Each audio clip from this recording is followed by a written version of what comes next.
E, então, sem maiores delongas, passo a palavra para o Guilherme, que vai ser coordenar, vamos dizer assim, a primeira hora da nossa aula. Meco, primeiro, desejar uma boa noite a todos. Um prazer imenso estar na companhia, em uma companhia tão distinta, né? E fazendo o que a gente mais gosta, então, que é conversar sobre contabilidade eleitoral, sobre gestão de campanhas, gestão partidária, daí não é nem trabalho, é diversão. Então, é muito bom estar na companhia de vocês, deixar meu abraço também à Fátima, ao Vandilson, que eu tive o prazer de conhecer alguns dias atrás. Bom estar na companhia de vocês novamente. E agradecer o convite do Vinícius também, né, e a confiança em a gente estar aqui hoje. Eu vou contar com uma companhia muito querida também, né, mas vou deixar que as meninas se apresentem na sequência, a Lisiane e a Meire. Eu só vou pedir a permissão, então, para compartilhar uma apresentação que a gente preparou para nortear os nossos trabalhos de hoje de noite. Quero agradecer também a coordenação, né, da Escola João Amazonas pela brilhante iniciativa, de fato, cursos com tanta antecedência, né, e com a aplicação prática que nos foi exigida, com certeza é um grande diferencial. Então, sem mais delongas, o nosso tema hoje, né, eu vou só fazer um alinhamento geral, né, nós não vamos ter hoje a audácia de conversar, de nos aprofundar muito na parte de regramento, né? Ou não é nem nos aprofundar, mas nos deter ou nos limitar, porque, de fato, qualquer exercício de previsão, de aplicação, de regra na eleição de 2022, nesse momento, pode ser um exercício de achismo muito grande, porque vocês devem estar acompanhando que a legislação eleitoral ela vai passar por uma mudança, segundo a promessa da Câmara, né, por uma mudança muito grande.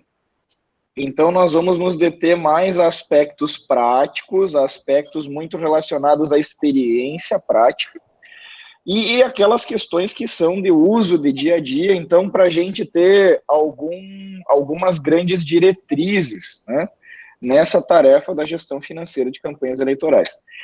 Mas eu vou convidar agora a Lisiane e depois a Meire para que se apresentem também, porque eu gosto muito de dizer nos eventos da rede Vicente Jus que ninguém melhor para falar da gente mesmo do que a gente, né? Então, Lise, por favor, se apresente, depois eu passo a palavra para a Meire. Então, boa noite a todos. Meu nome é Lisiane Mintin, eu sou ex-servidora pública municipal, onde eu atuei como tesoureira e, por último, era responsável técnica do orçamento público. Atualmente, então, eu faço assessoria contábil para diretórios municipais e, nas últimas eleições de 2020, tive o prazer de fazer parte do grupo de trabalho da candidata a prefeita, então, no PCdoB, a Manuela Dávila. Então, agradeço também mais uma vez a confiança de estar com vocês aqui nessa noite. Show de bola. Meire, minha querida, faça as honras, por favor. Meire Carvalho. Minha primeira formação foi em contabilidade, que eu amo essa profissão. Depois eu fiz formação em direito, também sou advogada. Atualmente estou concluindo uma especialização em direito eleitoral. Já fiz de tributário, mas estou bem empolgada na parte eleitoral. E já tenho experiência em outras prestações de contas majoritária, para governadora. Na última campanha, entrei na Vicente Jus e pretendo nunca mais sair, porque não vale a gente falar as vantagens que tem de instrumentos, mas é isso aí. E aí eu estou para colaborar aqui com o Guilherme, com a Lisiane e com vocês aí na... Obrigado, Meire. Vou aproveitar para me apresentar um pouco também. Eu sou contador de formação e trabalho já, coordeno o núcleo de contabilidade eleitoral da nossa empresa já há mais de 10 anos.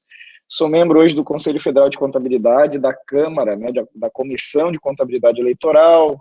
Sou membro como contador da Academia Brasileira de Direito Eleitoral, como não advogado, né, militando naturalmente na pauta de finanças partidárias e finanças de campanhas. Então, no estudo, na colaboração com o TSE, nessa linha. Inclusive, né, um spoiler, hoje à tarde a gente recebeu uma primeira versão, mais ou menos extraoficial, do novo Código Eleitoral, né? Então, que a Câmara está trabalhando. Então, quem quiser ter acesso depois, me deixa uma mensagem aqui no chat que eu volto e pego o contato para compartilhar com os colegas. Bom, entrando no assunto propriamente dito, né, eu gostaria de fazer primeiro alguns alinhamentos iniciais, porque a gente tem no dia a dia, quando o assunto é gestão de campanhas, né, a gente, por mais que a legislação seja muito parecida, mas na prática a gente tem algumas diferenças, né? Ao conduzir um comitê, conduzir um partido, né, durante as eleições, ou a campanha majoritária e ainda as campanhas proporcionais. Então, eu vou salientar algumas das diferenças dessa vivência, né? E vou pedir também, como a gente não está ainda muito habituado com a dinâmica das aulas, que vocês possam ir tomando notas, fazendo comentários, deixando dúvidas no bate-papo, e ao final daí eu vou pedir que o Vini nos oriente quanto ao melhor momento para a gente abrir, então, para a resposta dessas perguntas. Eu lhe envio no grupo, eu faço isso, eu vou enviando no grupo todas as perguntas que aparecerem no chat. Só daí posiciona a gente quanto ao momento, Vini. Se a gente para no final do tópico, se a gente para ao final de toda a apresentação. No final das 2 horas. A gente faz só para perguntas e dúvidas. Perfeito. De fato, gente, a gestão, né, de um comitê, né, municipal, estadual, enfim, do partido, e aqui importante, tá? Quando eu falar em comitê, vocês não confundam com aquele antigo comitê financeiro, que não tem nada a ver com aquilo, tá? Então, por isso que eu coloquei partido entre parênteses. Em período de eleição, isso aqui é uma coisa que é quase como um mandamento. O partido, ele nunca contrata gastos para si em período de eleição. Gastos de finalidade eleitoral, naturalmente, né? Então, todo gasto eleitoral que um partido contrate na eleição, ele sempre vai para algum candidato. Então, porque partido não tem limite de gastos de campanha. E eu vejo muitas vezes tesoureiros de partido em dúvida. Será que eu tenho que fazer doação estimável disso? Será que não tem que fazer? Gente, é gasto de finalidade eleitoral, doa para alguém. Ponto. A única coisa que entrou fora disso, e a gente vai ver com mais detalhes lá nos gastos depois, é a questão de contador e advogado. Mas não é pelo fato de o comitê não contratar gastos eleitorais para si que ele não deva fazer isso.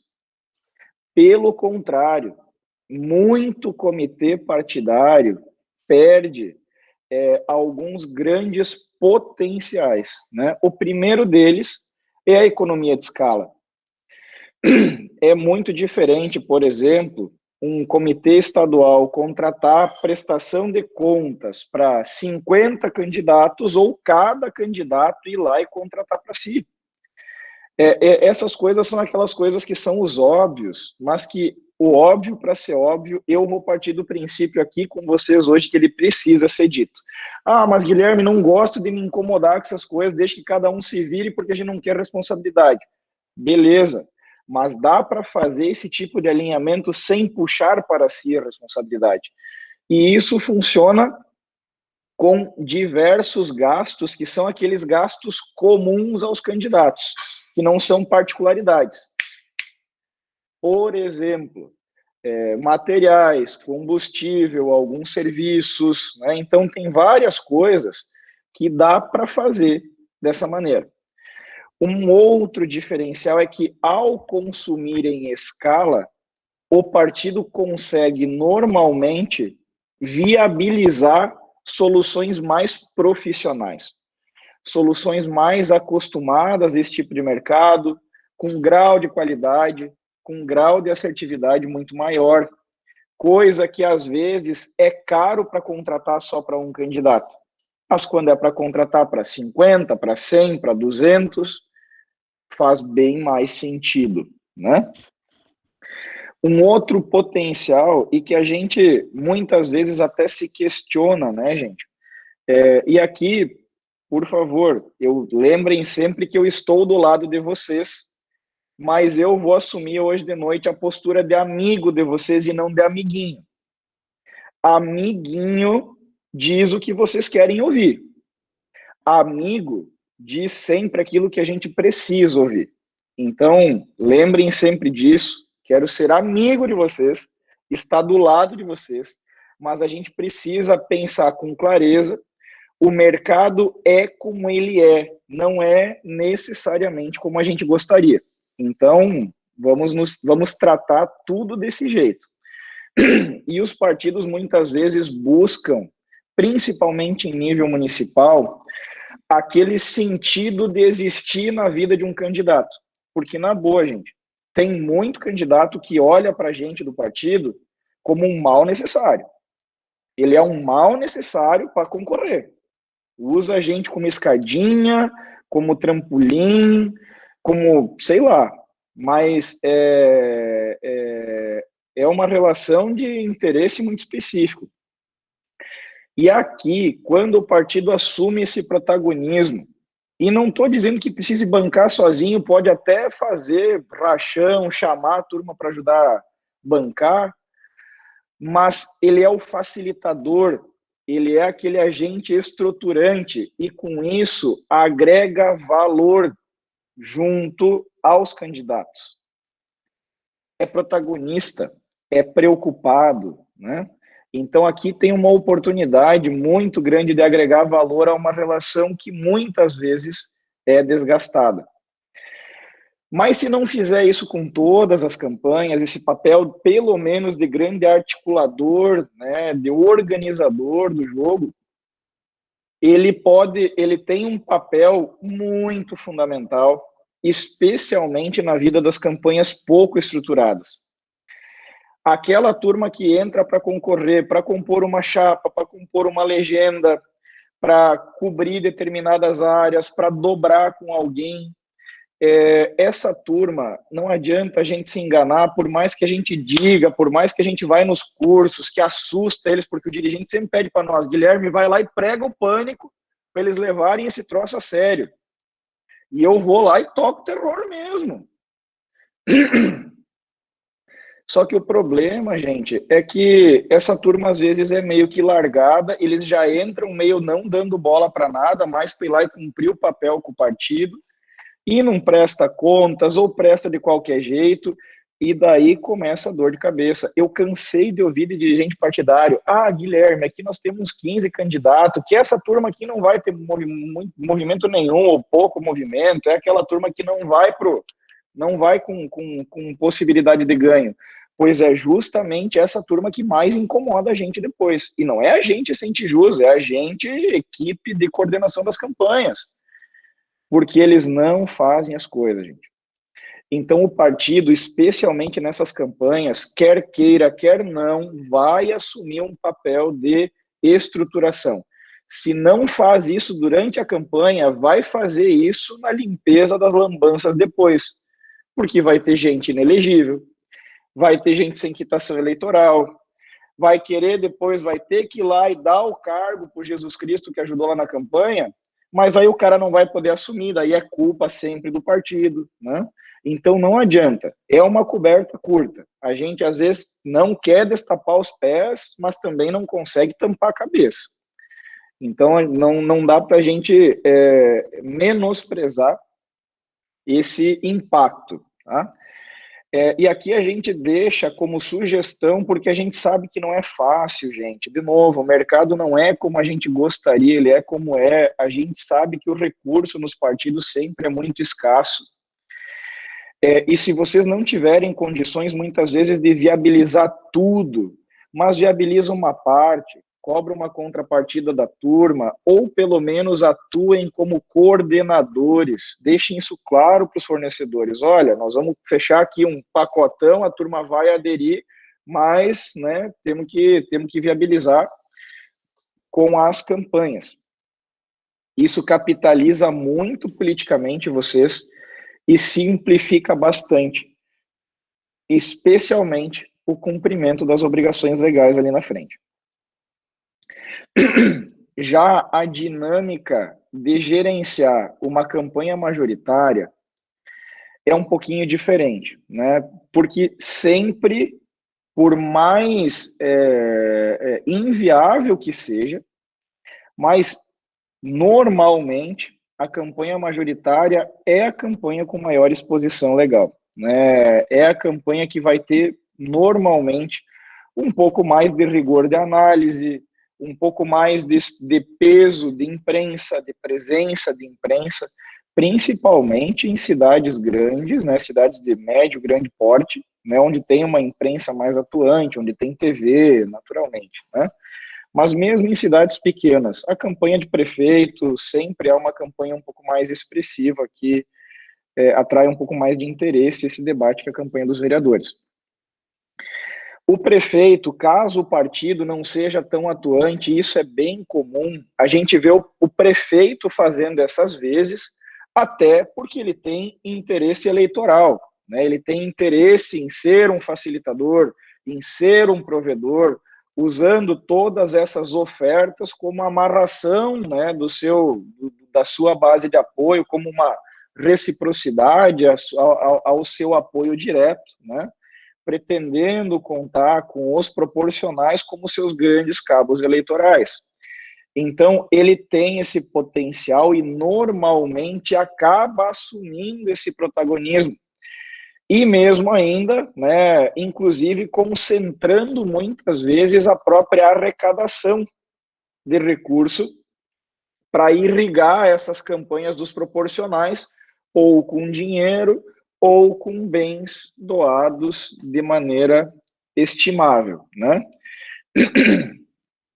Aqui eu faço ainda alguma parte, e que isso aqui foi uma dúvida muito grande na eleição de 2018, já foi uma dúvida um pouco menor na eleição de 2020, mas a gente ainda viu, então por isso que eu trouxe aqui especificamente.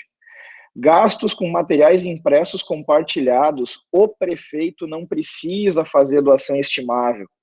Então, quando tiver que comprar santinho, flyer, colinha, perfurite, não façam isso no partido.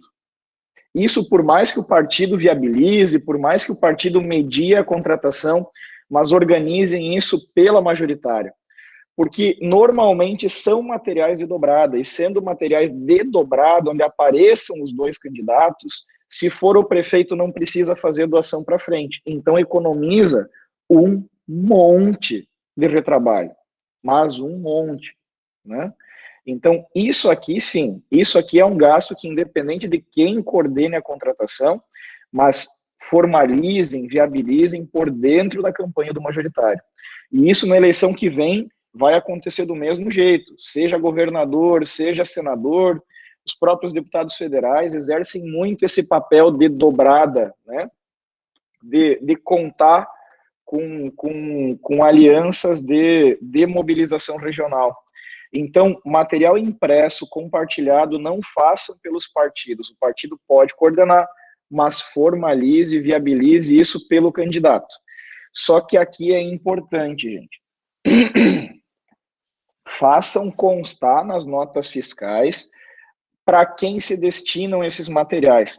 Porque a gente tem um caso no TRE do Mato Grosso, que um senador, na eleição de 2018, fez uma babilônia de material, porque ele abasteceu literalmente todas as campanhas de deputado com material. Foi um monte de material. e o TRE encasquetou que esse material era todo para ele, que ele forjou nota, porque ele fez, sei lá, tantos santinhos por habitante do estado. Então, é uma preocupação que a gente precisa, de fato, ter quando for fazer para isso ficar bem personificado, né? Separa uma outra coisa que a gente não sabe como vai ficar para a próxima eleição. Existe uma tendência que fique de uma forma parecida, pelo menos, né? Que é aquela questão de coligado, não coligado, pode pagar com recurso público, não pode pagar com recurso público, de partidos que são de outra sigla, mas estão na base de apoio do majoritário, tá? O entendimento é que não pode, gente. Então, separem as notas do que é do partido do majoritário e do que é dos outros partidos, para facilitar esse depara na perícia depois. O que é do próprio partido pode pagar com recurso público, o que é das outras siglas, cuidado de caldo de galinha nunca fez mal para ninguém. O entendimento que se tem é que não pode pagar com recurso público, então pague com recurso privado. Eu sei que tem outras teses, eu sei que tem outros entendimentos, né? Mas o que a gente tem visto até agora nos julgamentos das contas da eleição passada, quem não observou isso está se incomodando. Essas questões estão subindo todas, mas em primeiro grau estão levando chumbo até não poder mais. Teve um ou outro caso em Minas que tá cruzando direto com isso, mas parece que no Paraná também teve um precedente. Mas, por enquanto, ainda é uma bola muito dividida. Uma outra coisa que é cada vez mais presente, né, é a preocupação com as cotas de minorias, seja de gênero ou de raça. Sempre o problema, gente, não é só fazer a alocação certa, a distribuição do recurso certo. Tão importante quanto destinar certo é comprovar que a destinação foi certa, né? Então, cuidado absurdo quando for recurso de cota de minoria. Sempre é dor de cabeça, então a gente tem que ficar muito ligado com isso. Gasto com contabilidade e jurídico podem ser custeados pela majoritária, mas não é doação estimável. A gente viu algumas majoritárias fazendo doação estimável na eleição passada, soubemos de alguns casos de contabilidade e jurídico. Isso não é doação estimável. Última reforma eleitoral agora da eleição de 2020. Não é, e notem, gente, que assim, eu às vezes ouço contadores, ouço tesoureiros de campanha dizendo, Guilherme, mas na dúvida eu vou fazer. Isso aqui não é uma opção. Isso aqui é assim, não é doação estimável, ponto. Então eu não opto em fazer ou não. Eu não faço. E a questão de doações estimáveis aos proporcionais, e eu vou salientar isso no próximo ponto, mas, gente, a gente sempre tem que orientar os candidatos que os proporcionais, eles só declaram as doações estimáveis ou que a majoritária orienta ou que o partido orienta. Quando são esses gastos em conjunto? Não estou falando dos doadores deles, né? Mas o que vem de partido e o que vem de majoritária, é a majoritária ou o partido que direcionam isso. É a contabilidade da majoritária ou do partido que orienta as contabilidades das proporcionais. E eu digo isso atuando dos dois lados. Às vezes estou nas majoritárias e me torno a paciência contador de proporcional que, cara, é assim que funciona. Assim como quando estou contador de proporcional, eu simplesmente baixo minhas orelhinhas e espero as orientações do partido e da majoritária. Se cria essas prestações de contas, elas são cruzadas mecanicamente. Então, não é incomum o candidato a proporcional recebe lá um material de dobrada que a majoritária não vai fazer a doação estimável e o Benedito vai lá e declara com base no que ele acha que ele recebeu uma doação estimável. Então, a gente precisa orientar, né, as campanhas, e nós vamos estar em eleição ano que vem. Lembrem de colocar isso nos seus treinamentos. Quem orienta isso é a majoritária e o partido. O proporcional só executa. Beleza, gente? E, por fim, né, para fechar essa pauta dos alinhamentos iniciais e já trazer a Lise, então, para o debate do nosso próximo tópico, quero fazer também algumas diferenciações nas campanhas proporcionais. Normalmente, as campanhas proporcionais acabam se enquadrando naquela questão de prestação de contas simplificadas, que cá entre nós, de simplificado não tem muita coisa, né? Principalmente quando utiliza recurso público. Quando utiliza recurso público, gente, ó, não muda nada. Vai ter que entregar os comprovantes lá, tudo igualzinho. Mas normalmente são contas um pouco menores. A gente vai ver agora na eleição que vem, naturalmente, né, candidatos a deputado estadual, a deputados federais, senadores, governos, né? Presidência normalmente é uma campanha um pouco mais expressiva, mas nesses outros casos onde temos grupos de candidatos, você tem uma pequena minoria lá com uma estrutura um pouco maior, né, com um pouco mais de investimento partidário e as demais candidaturas, né? A questão das doações estimáveis eu acabei de comentar com vocês. Um lembrete também, todo mundo já sabe, mas não custa lembrar, mesmo sem movimentação financeira, devem abrir conta bancária de campanha. E aqui já deixo, né, o meu apelo, né, ao Comitê Central que ajude a gente a batalhar pela entrada dos bancos digitais nesse jogo. A gente precisa fazer pequeníssimos ajustes no Código Eleitoral para que as fintechs possam entrar nesse meio. Isso vai...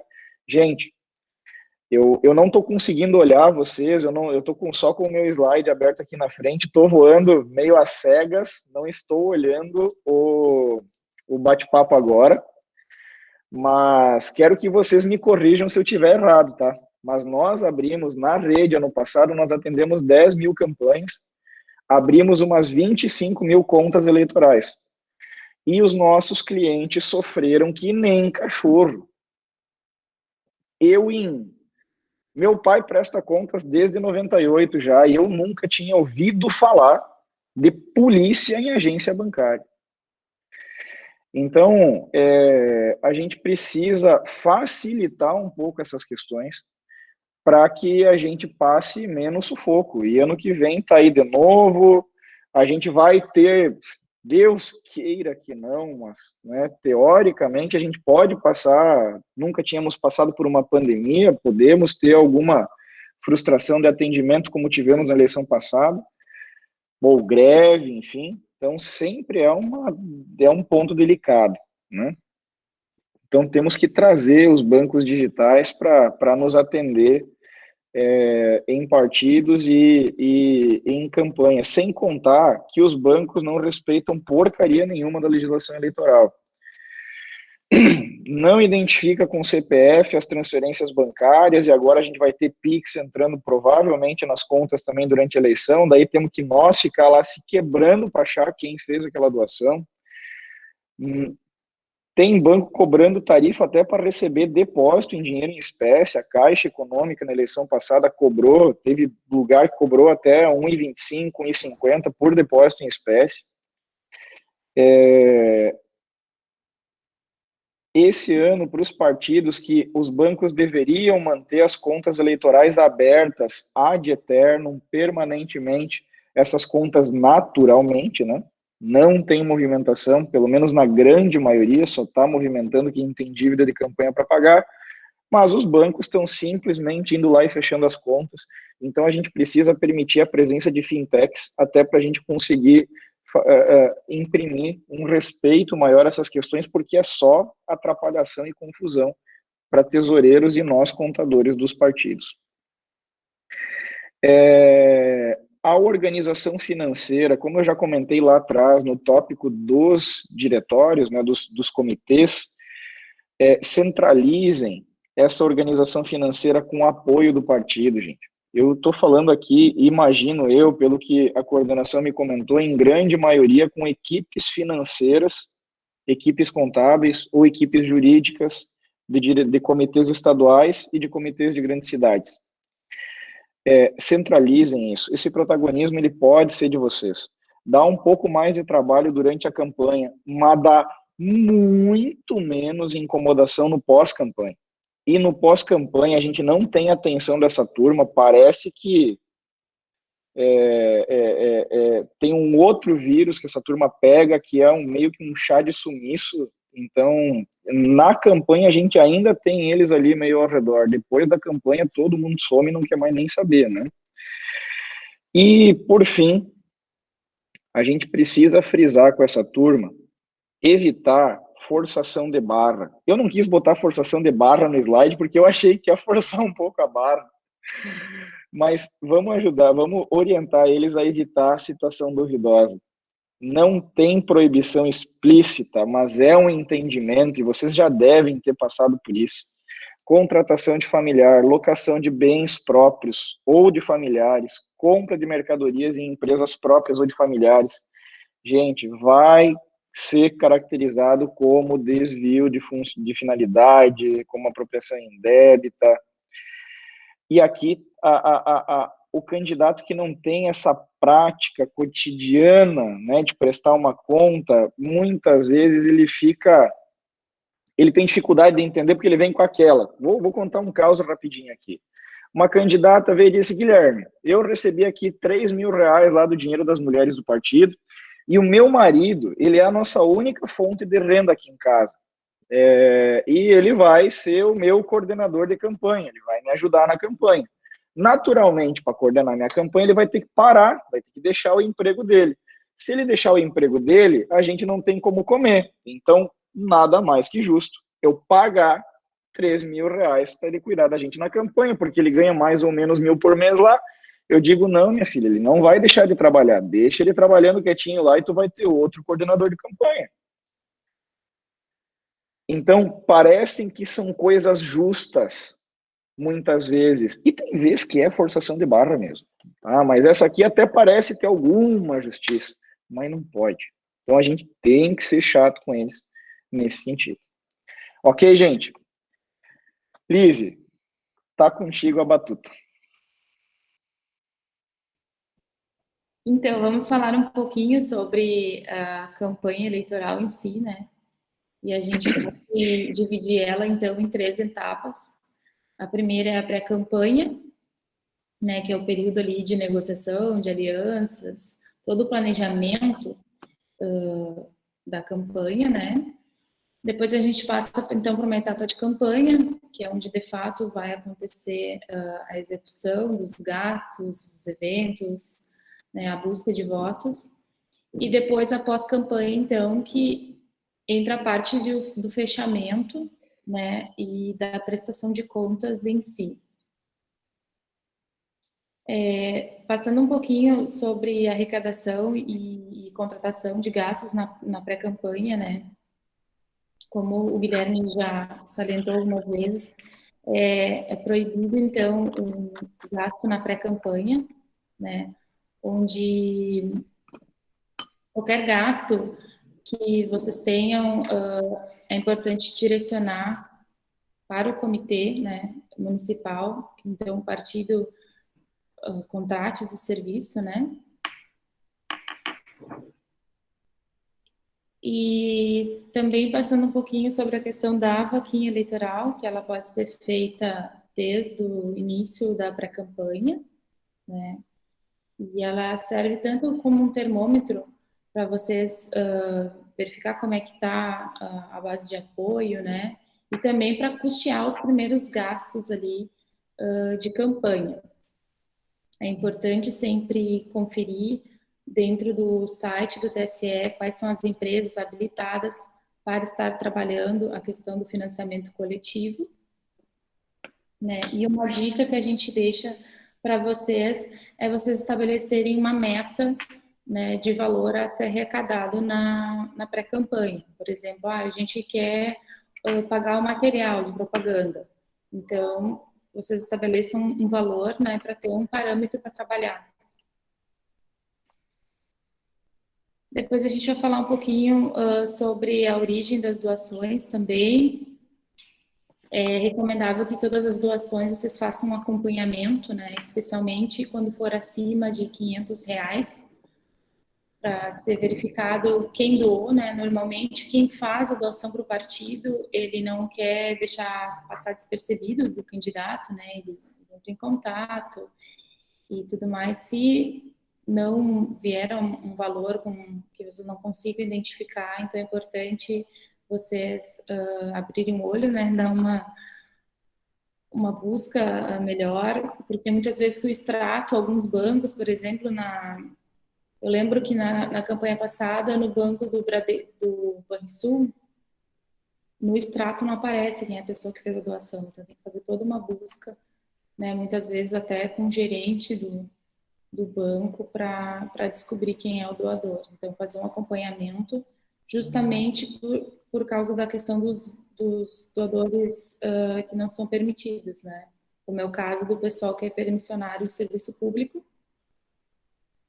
que de via de regra é uma fonte vedada, porém existe uma discussão que desde que o permissionário não esteja localizado no mesmo município, né, eleitoral, tem uma base jurisprudencial para fazer um questionamento maior. Né? Sobre os limites, o limite diário, então, é 1.064,09 para vaquinha e para doações em espécie. O limite de 10% durante o período da eleição da renda declarada da pessoa física que vai doar. Doação, então, desde as eleições passadas de pessoa jurídica não é permitido, né? Até, Lise, me desculpa, é que eu tô com um delayzinho aqui, não queria te cortar, mas aqui, gente, até é importante salientar algumas coisas, até porque estamos aqui na companhia hoje de pessoas muito experientes, né, na gestão técnica, né, das finanças de campanha. Tem várias questões aqui, desde aquela divisão que a gente fez de pré-campanha, campanha, pós-campanha, essa questão dos R$500, essa provocação dos permissionários de serviços públicos. É óbvio que isso aqui não está escrito, né, na legislação eleitoral, mas muito em cima, né, de práticas que a gente tem por hábito adotar, e questões que a gente tem se deparado, né, nesse dia a dia, e de certa forma, principalmente essa questão do permissionário de serviço público, tentando de alguma maneira fazer frente, muitas vezes, a situações insanáveis nas prestações de contas, né? Então, tentando abstrair esses problemas para viabilizar alguma solução. Essa questão do permissionário público, do permissionário de serviço, especialmente, a gente fez questão de trazer no material, que é uma tese ainda sem base jurisprudencial robusta, porque ela é bem divergente. O TSE entende de um jeito, a primeira instância entende de outro, o TRS posicionando de outros jeitos, então aqui é uma loteria. Tem lugar que vai interpretar de um jeito, tem lugar que vai interpretar de outro, e essa simetria de entendimentos, infelizmente, para o nosso azar, é uma constante, né? Mas desculpe, Lise, desculpa interromper.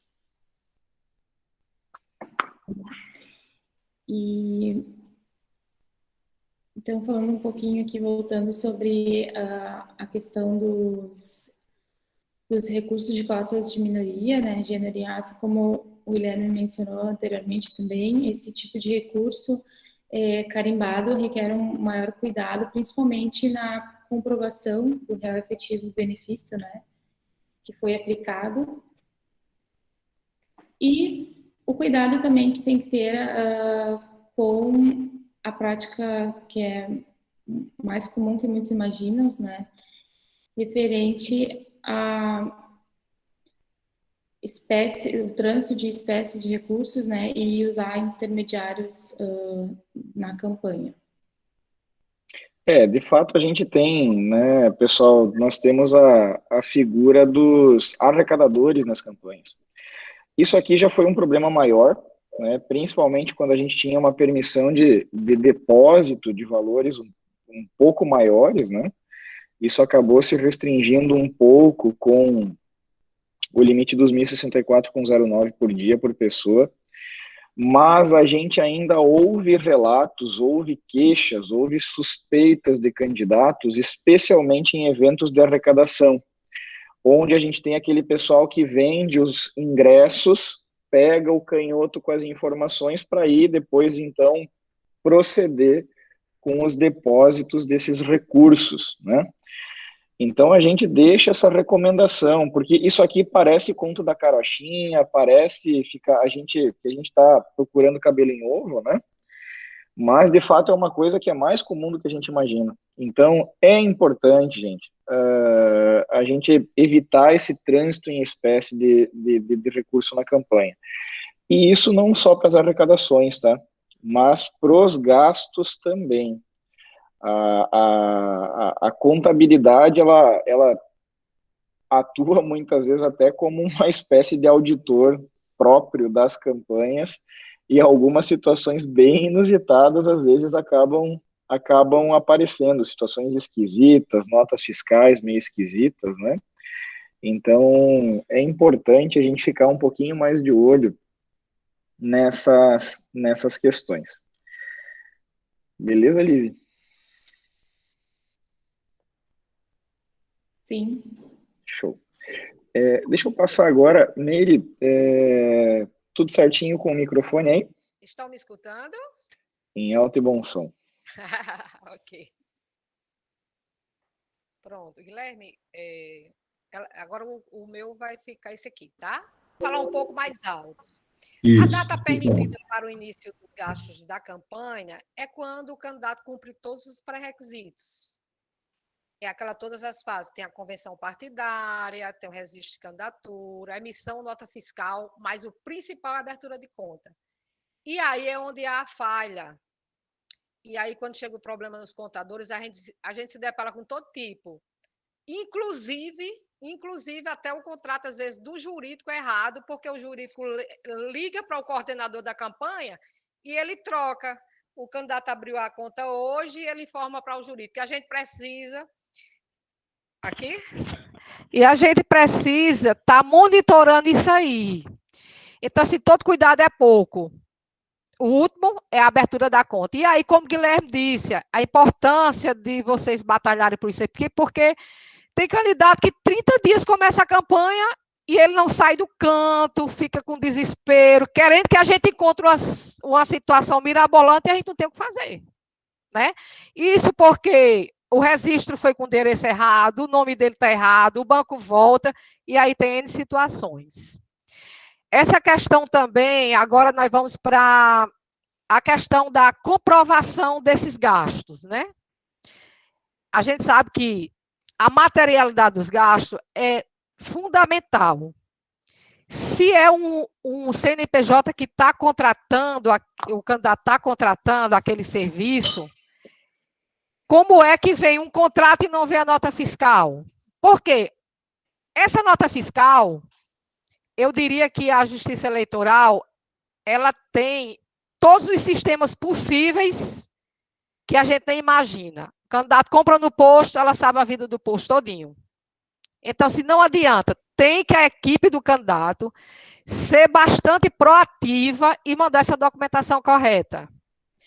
Quando é a pessoa física, é o contrato, o recibo, o contrato, a comprovação, as transferências bancárias com cheque nominal e cruzado, ter o cuidado de cruzar, porque ele pode repassar esse cheque para um terceiro e o cheque está nominal diferente do valor contratado e pago. Então, são detalhes que a gente não atenta, mas isso é fundamental na hora da análise.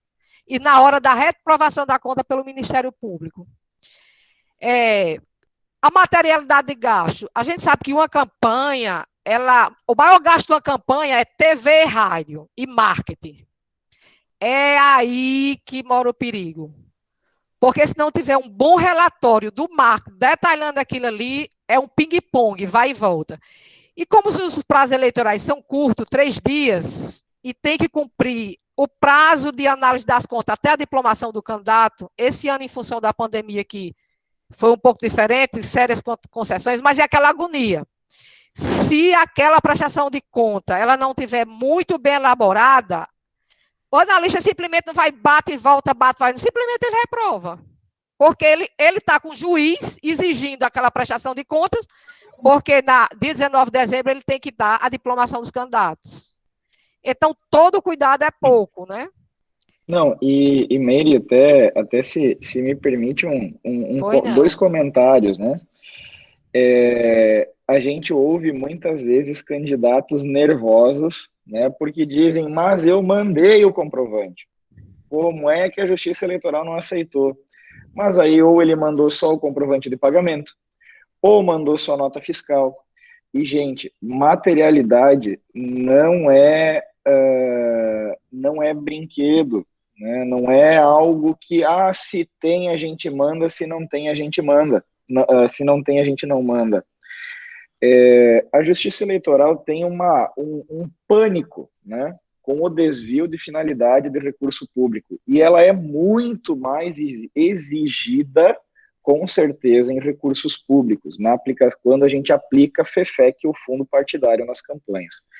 Então, meus queridos, aqui uma sugestão prática que eu deveria, Meire, a gente deveria ter colocado aqui no material, e até eu vou, por isso eu faço questão de deixar esse à parte feito, na contratação de gastos, especialmente gastos grandes, como que a Meire comentou, né, principalmente gastos de propaganda, de publicidade, de rádio, TV, de internet, coloquem nas obrigações do contratado, no contrato, a apresentação dos comprovantes de materialidade. E mais, tentem deixar uma parcelinha lá para o final, mediante a apresentação dessa comprovação.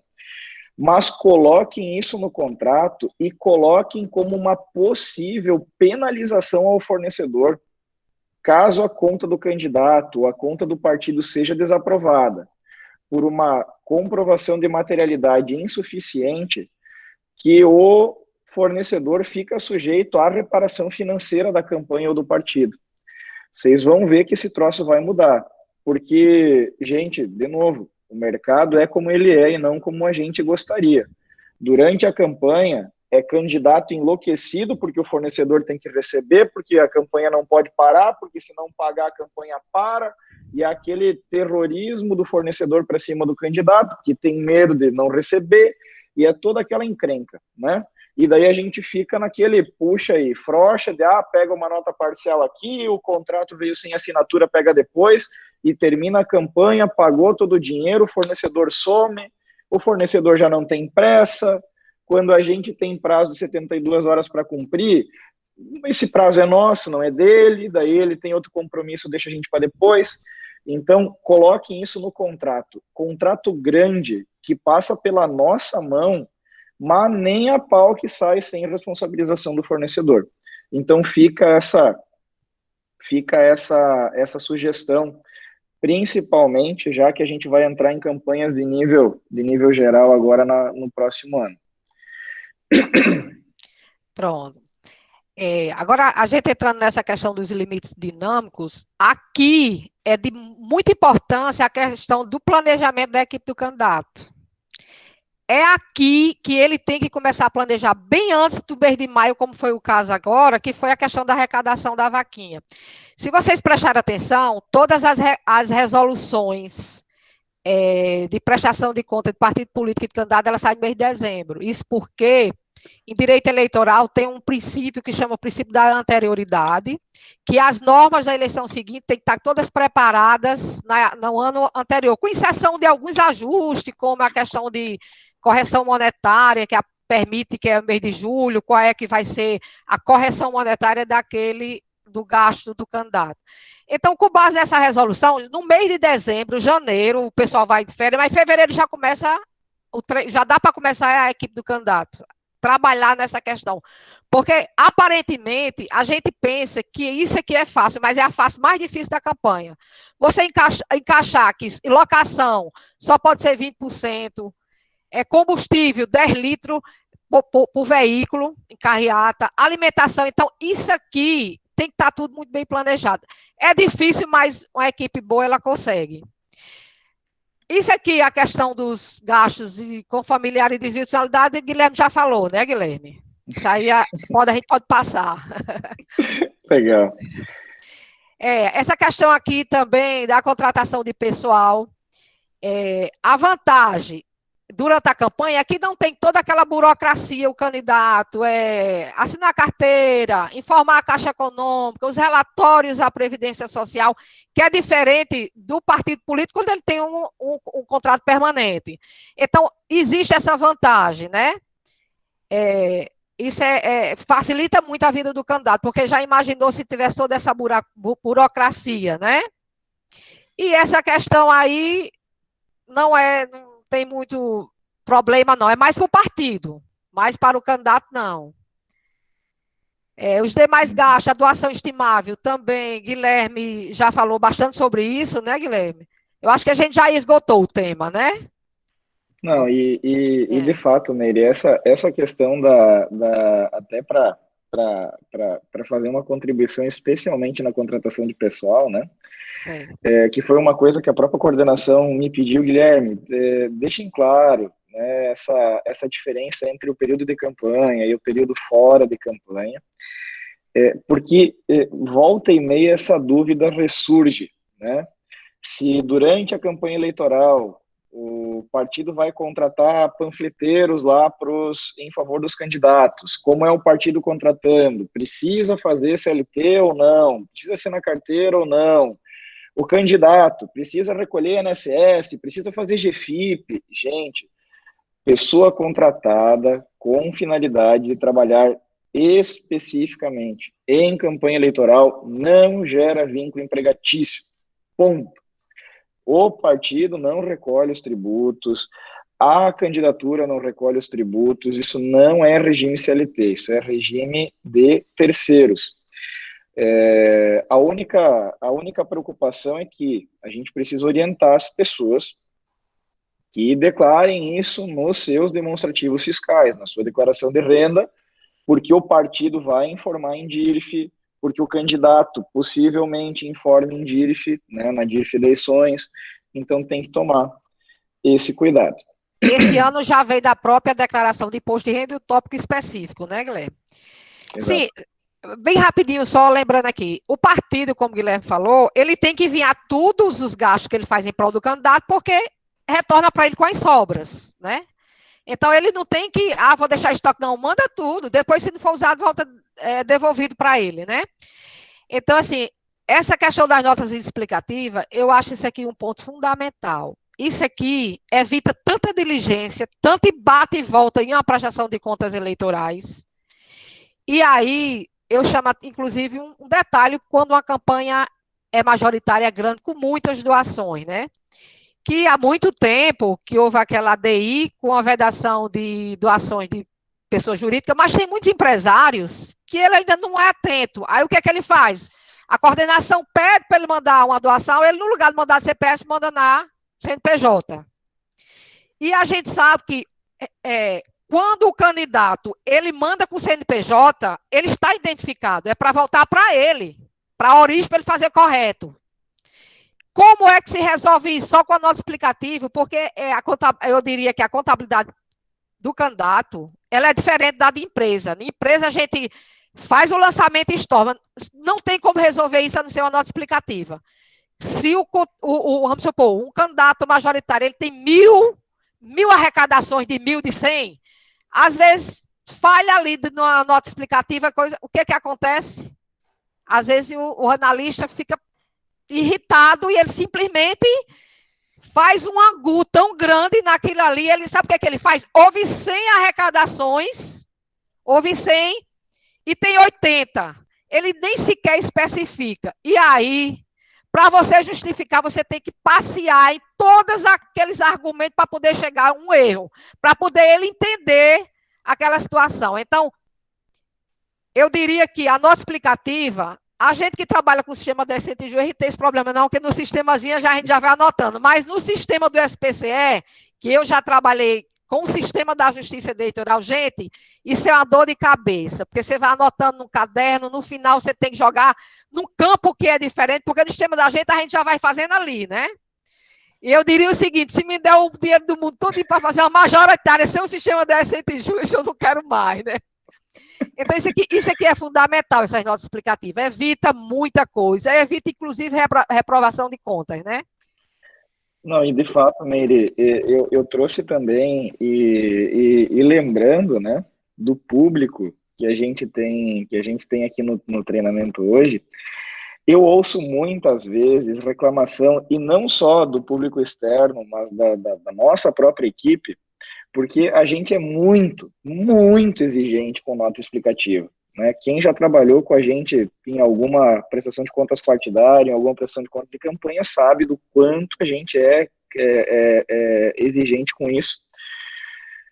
Só que muitas vezes a gente é muito caprichoso na nota explicativa e a perícia nem olha, né? Porque, como a Meire comentou, no SPCE, principalmente, né, que é o nosso tema aqui, prestações de gestão financeira de campanhas, essa nota explicativa, ela está lá em outro lugar, descolada dos lançamentos. Então, perícia está conferindo, não vê.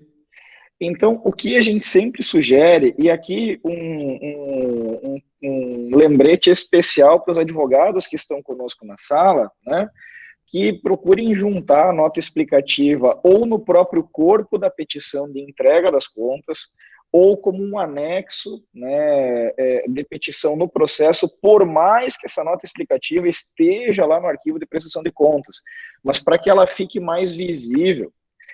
E sempre que a gente faz uma afirmação, seja numa nota explicativa, isso aqui eu até acho que seria mais pertinente no tópico da quinta. Mas, enfim, a nota explicativa, como a Meire comentou, a gente tem, às vezes, o mau hábito de deixar para fazer no final, quando a gente deveria ir fazendo no diário, né, durante a caminhada, para a gente ter a clareza, para a gente ter tudo na mão. Mas sempre que a gente afirma alguma coisa em contas eleitorais, em contas partidárias, a gente precisa lastrear com comprovação esta afirmação. Senão é que nem cachorro acuar para a lua, é que nem cachorro acuar para carro que passa, não tem praticamente valor nenhum. A gente precisa ter lastro para essas coisas, né? E por fim, nos nossos controles, criem formas de vincular aquela determinada nota explicativa com o respectivo lançamento ao qual ela eventualmente se relaciona. Seja com datas, com numeração de documento, com código de movimentação de extrato, e vou mais além, às vezes até com legenda. Se ela se refere, por exemplo, como a Meire comentou, teve uma doação que ela entrou com CNPJ, mas na data X e dali um dia ela foi estornada. Pega aquele extrato e faz, nem que seja a caneta, número 1, número 2, nota explicativa, número XPTO, enfim.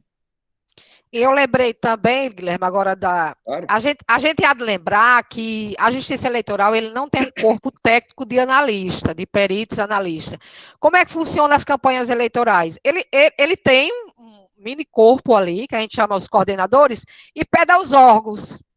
E a gente pega bons analistas que já estão há muitas campanhas, mas é igual a você ser jurado. Chega para o juiz e diz, eu não quero mais ser analista, já cansei, já me aborreci, troque. Aí você coloca um inexperiente. E o cara lá, quando ele está analisando, ele está desesperado, porque a norma é tão complexa, é tanta coisa, que ele cria dúvida, como cria no coordenador, como cria no advogado, como cria no contador.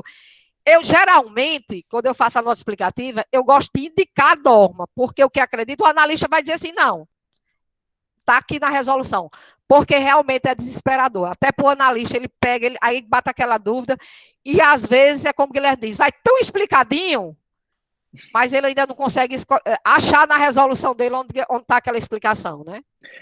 E, gente, e para a gente não só mal educado, que eu dei uma olhada no relógio aqui e me apavorei, a gente está no limite, né? Eu trouxe esse tópico, né, para a gente fechar, que são os princípios da boa-fé, da razoabilidade e da proporcionalidade, né? Isso aqui, meus queridos, é uma coisa que a gente vai usar mais no pós e tomara que a gente não precise utilizar. Tomara que a nossa prestação de contas esteja tão redondinha que já sai com 2 pareceres favoráveis lá para aprovação e vai de boa. Mas nem sempre é assim, né?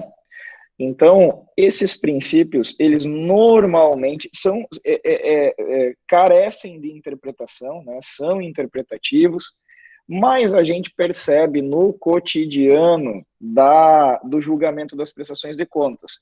Mas por que eu estou trazendo isso aqui na pauta de gestão e não na pauta de prestação de contas propriamente dito? Porque a boa-fé do candidato, ela não é algo que a gente consiga manifestar depois se a gente não manifestou no durante. Se a gente não foi cuidadoso com isso, ao ponto de fato, conduzir todos os gastos, todas as doações, sempre nesse princípio, porque às vezes na campanha eleitoral acontecem equívocos que são insanáveis, mas não são oriundos de má fé. Por exemplo, por algum imprevisto, por algum problema técnico, não se cumpriu o prazo de um relatório de 72 horas, sei lá.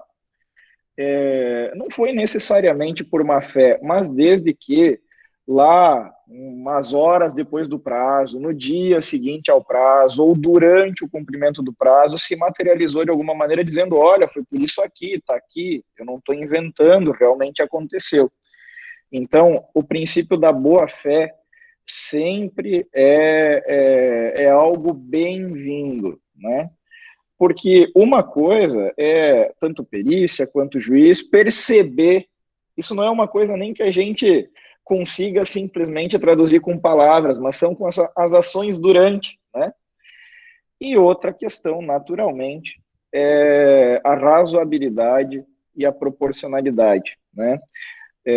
Sei que muitas prestações de contas das eleições passadas ainda estão em julgamento, então queria trazer isso. Às vezes a gente vê julgamentos um pouco mais enérgicos, né? Desaprovando contas por coisas tão pequenas que sozinhas, de maneira isolada, não tem um potencial tão danoso que seja capaz de desaprovar, de comprometer a lisura, né, de toda uma campanha. Mas, né, uma soma de pequenos deslizes, mas muitos pequenos deslizes, às vezes, sim, podem ser capazes de comprometer uma campanha. Então, meus queridos, com isso, eu vou deixar aqui no material também alguns contatos ao nosso respeito, quem quiser conhecer um pouquinho melhor a rede, e vou deixar aqui também para que vocês possam printar a tela, quem quiser acompanhar as nossas redes sociais, vai ser um prazer compartilhar com vocês, né, e conviver mais com vocês, então fiquem com os nossos contatos, e assim eu encerro, pelo menos por hora, a nossa participação. Agradeço, Meire, a Lise, pela companhia na pauta, e coloco, então, a palavra à disposição dos coordenadores do curso para a sequência da pauta. Obrigado pela atenção, gente. Obrigada. Guilherme, Lisiane e Meire, muito obrigado, foi excelente a apresentação, acho que muito preciso nas orientações, bastante, como todo mundo pôde perceber, é bastante calcado uma vasta experiência eleitoral de muitas campanhas, de muita coisa, porque os detalhes que vieram, assim, trazidos pelo Guilherme, pela Lisiane e pela Meire, são detalhes bastante importantes que ajudam a nos orientar realmente na campanha.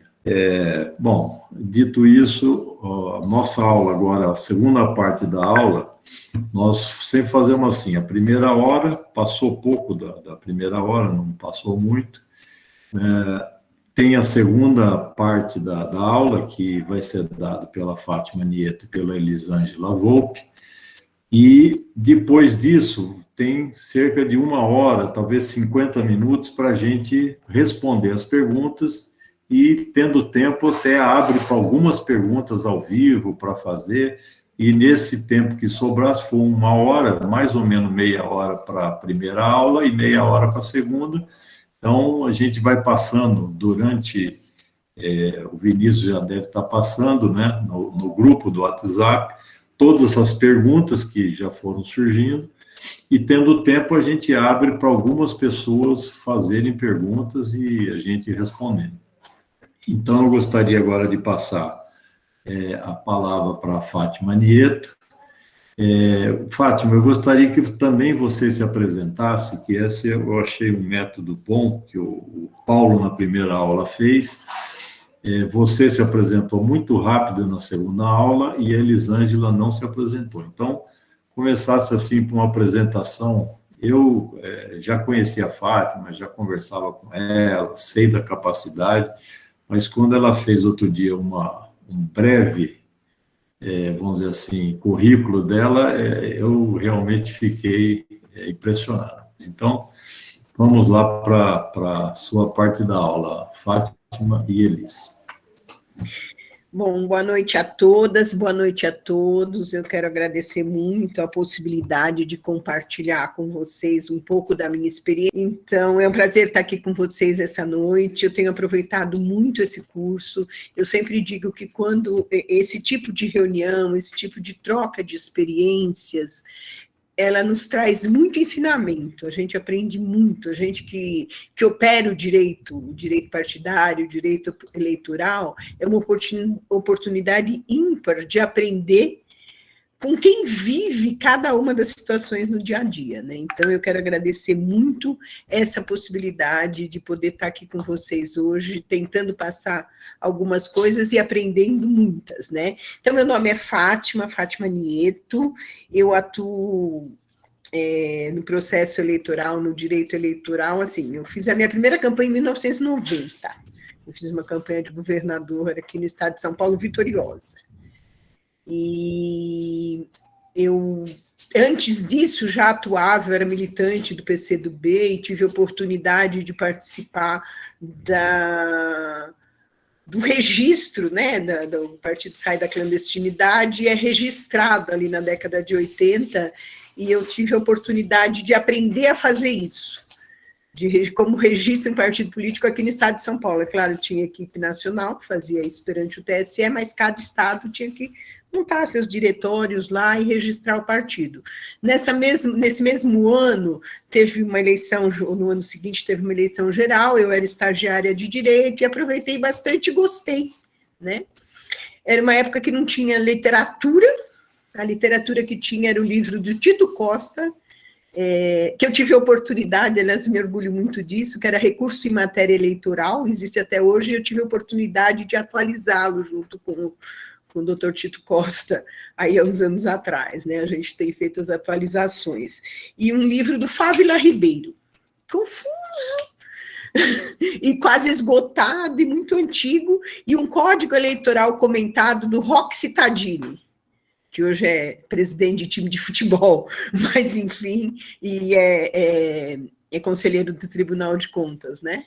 De São Paulo, mas enfim, era essa literatura. Então a gente precisou aprender muito para poder operar o direito eleitoral, e daí é que vem a minha experiência prática, né? Então, desde então eu atuo, não deixei de atuar nunca em nenhuma das campanhas eleitorais, ora trabalhando para candidato majoritário, ora só para proporcionais, né? mas advogando muito e bastante nessa questão da prestação de contas. Então, eu tive a oportunidade de aprovar contas sentada na mesa com um representante de cada partido político assinando e aprovando a conta do outro, que era assim no início, né? E passei por esse processo de elaboração de contas partidárias, desde o comecinho mesmo, aprendendo e apanhando. E descobri algumas coisas. Eu brinquei uma vez numa reunião que, assim, princípios que regem... Posso falar, né, Zé Américo? Os princípios que, segundo a gente que concluiu aqui em São Paulo inicialmente, princípios que regem o direito eleitoral, principalmente o direito partidário. É o princípio da pegadinha, o princípio da surpresinha. Sempre se tem ao término de uma campanha eleitoral uma surpresa ou uma pegada, ou ao término da campanha eleitoral ou no início da campanha eleitoral, né? Vem uma coisinha e todo mundo é pego de surpresa, né? E vem a surpresinha. Então, é uma coisa que é muito dinâmica, a gente precisa estar muito atento e procurar sempre agir aí, observando as regras. Mas esse é meu currículo aí, então eu advogo há esses tantos anos aí que eu me recuso a contar, como eu disse, comecei criança, né, mas adquiri aí uma experiência não maior do que, assim, a de tantos que eu ouvi aqui, mas, assim, com bastante experiência prática nessas questões, o que nos permite falar com um pouco e contar para vocês um pouco dessas questões importantes aí na questão da administração das contas eleitorais. Enfim, é isso. Aí a Elisângela, ela se apresenta agora e daí a gente retoma para falar. Oi, gente, boa noite. Meu nome é Elisângela, mas como vocês perceberam, me chama de Elisângela virou um nome só para quando o pai briga comigo. Então, eu sou do partido desde os meus 14, 15 anos, entrei muito novinha no movimento secundarista.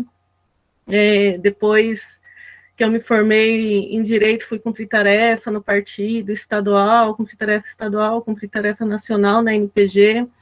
E depois eu falei assim, eu vou para a advocacia, para onde eu me formei, dá um tempo de dedicação exclusiva, mas a gente se dedica de uma maneira com o nosso trabalho, assim, né? E o fato de conhecer mais o partido tem ajudado muito. Então, a primeira campanha eleitoral que eu fiz não foi a do partido, né? Eu cuidei de uma campanha majoritária em 2018 aqui no estado de São Paulo, com uma outra colega, e depois a gente acabou numa sociedade, eu, o Léo, que é da fundação, se vocês conhecem, a Fátima e o Fábio Hansen, que eu acho que está aqui assistindo. Nós 4 trabalhamos junto no escritório em São Paulo. A gente dá consultoria para o PCdoB nacional, a gente tem ajudado alguns estados nas regularizações de conta, e é um pouco isso, assim, né? A gente tem um trabalho nessa questão eleitoral, de prestação de conta, de assessoria em campanha eleitoral, de outras questões, tudo voltado para o direito.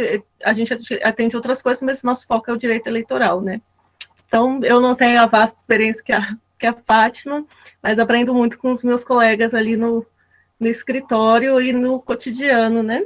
E aí a gente veio aqui para apresentar um pouco dessa prática e como otimizar algumas coisas nessas campanhas, né? Para a gente, no próximo período, próxima eleição, já a gente criar uma nova rotina de trabalho. Acho que o curso tem muito a acrescentar isso nos comitês estaduais e, por consequência, aos municípios, né? Então, acho que é isso. Vou devolver para a Fátima.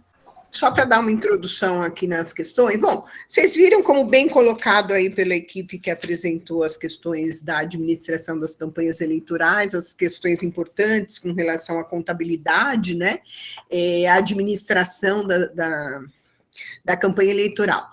A gente vai falar um pouco da questão jurídica, mas assim, não aquela coisa maçante e tal, mas das experiências que a gente tem com isso e das dicas que são importantes ter. Eu acho que depois o partido sempre faz excelentes manuais, indicativos e tal, e aí com essa visão acho que fica mais fácil de trabalhar, né? Mas, porque esse tópico é da campanha eleitoral, né?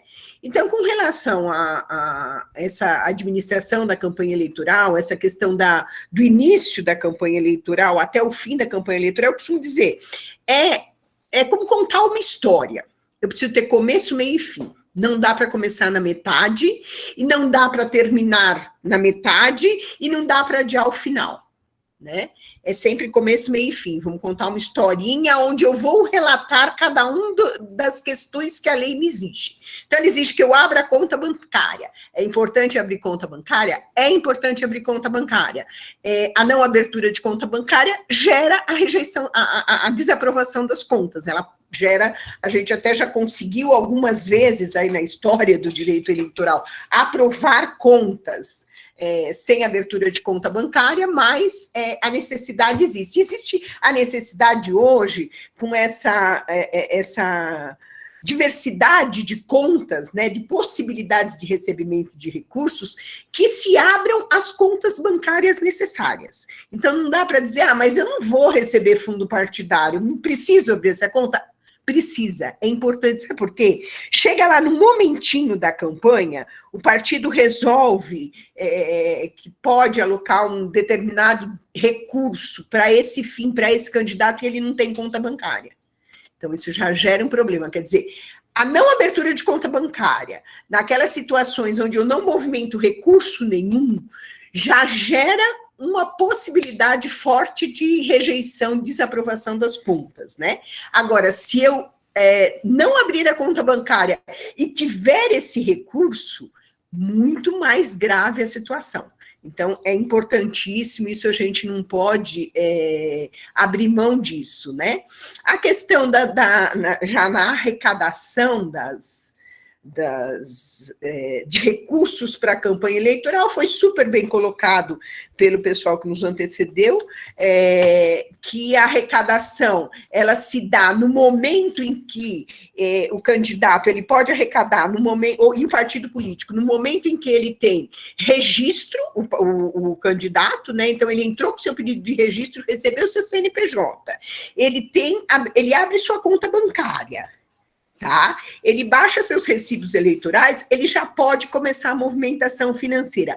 Antes disso, é naquelas situações que foram colocadas. Eu posso sim receber recursos, eu posso começar a arrecadar antes, mas eu só vou poder gastar a partir desse momento, a partir do momento do meu CNPJ, da abertura da conta bancária, dos recibos eleitorais. Antes disso, eu também vou correr risco, quer dizer, queimar essa partida é um risco que eu corro também.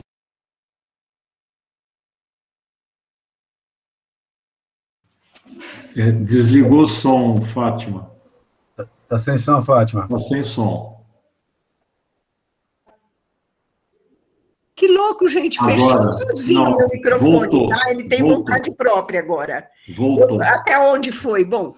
Não, foi o segundo. 30 segundos, então é isso, essa importância... Falando das contas bancárias. Essa importância fundamental que a gente tem essas contas bancárias abertas, ainda que não seja para movimentar. Isso é uma dificuldade que foi colocada pelo pessoal que falou aí sobre da contabilidade, né? É difícil manter conta bancária inativa, aberta. A gente tem que estar muito de olho nisso, principalmente o partido político que começa a abrir conta antes. Porque você abre a conta bancária, não movimenta a conta bancária, o banco vai lá e fecha a conta. Né? Então, é uma coisa que a gente tem que estar sempre monitorando, né, essas aberturas de conta e brigando com o banco. Eu falo, gente, olha, não sei se alguém já teve a experiência, mas meu sonho é sair com um gerente de banco preso, sabe, numa campanha, porque eles são cheios de criar norma e regra, e não obedecer às normas e às regras, né, e os bancos, inclusive, não gostam de conta bancária de partido político, na campanha eleitoral eles são obrigados, mas, enfim, eles acabam não querendo muito lidar com isso, né? E sobram alguns poucos bancos que cuidam aí um pouco melhor, mas os candidatos e os partidos sofrem muito com essas questões, né? Desde identificação de depósito, aquela situação, a pessoa vai fazer um depósito, a pessoa tem conta no banco, o doador tem conta em determinado banco.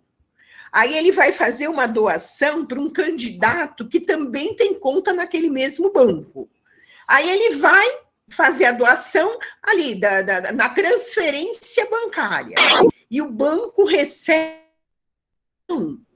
como saque e depósito. Saque e depósito.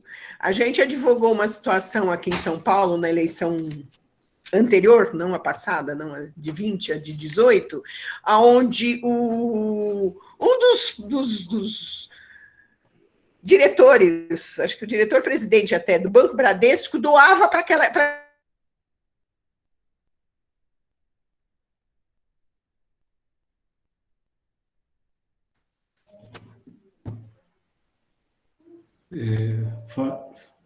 Eu tive a sensação que congelou tudo aqui. Deu uma congelada, mas voltou. Ah, tá, porque de repente sumiu todo mundo da tela, eu falei, acho que eu estou falando a ninguém. Então aconteceu isso, quer dizer, o presidente do banco doou para uma campanha eleitoral, ele, pessoa física, né, óbvio, porque os bancos, as pessoas jurídicas não podem doar, ele fez uma doação, aí a doação dele entrou como? Como um saque e depósito em dinheiro. Por quê? Porque era tudo feito na mesma agência bancária. Tá? E a gente conseguiu, quer dizer, na realidade, nesse caso, a gente devolveu o dinheiro e teve que refazer a doação e convencer o velhinho que ele não podia, embora ele fosse o dono do banco, ele não podia administrar dessa forma a questão, né? Mas são questões que a gente tem que ter muito cuidado, porque elas levam, sim, à rejeição de contas, né? Então,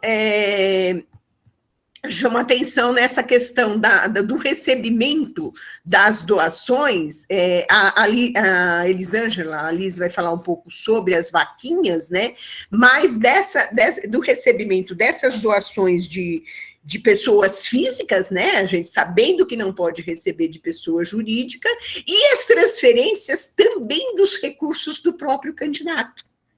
Porque o candidato ele vai poder gastar dos seus recursos financeiros próprios, né? Ele tem um limite ali de 10% do valor do que pode ser gasto, ele pode usar de recurso próprio, mas ele tem que ter esse cuidado. Como é que o dinheiro dele entra na conta de campanha dele?